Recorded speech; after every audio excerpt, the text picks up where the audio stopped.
আমি আপনাদেরকে আরেকটা যুক্তি দিতেছি।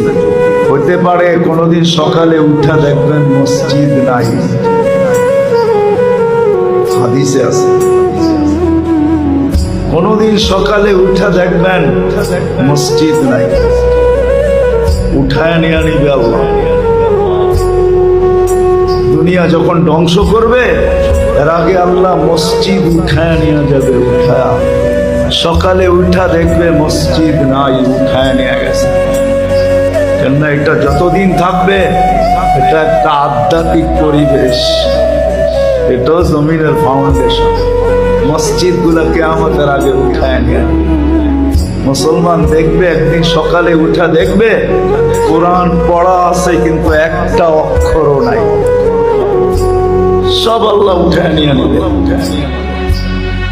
তখনই পরিপূর্ণ সিগন্যাল আসবে এখন আমরা ধ্বংস করতে চলছি, যা তৈরি করছি তা ধ্বংস করে দেবে।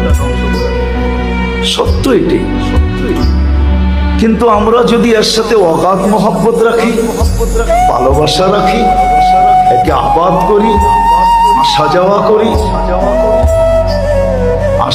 করি, সাহায্য সহানুভূতি দেখাই, তাহলে ইনশাআল্লাহ হতে পারে যত তাড়াতাড়ি উঠা যাওয়ার ইঙ্গিত দেখতেছি তত তাড়াতাড়ি উঠবে না, আরো কিছুদিন আল্লাহ রেখে।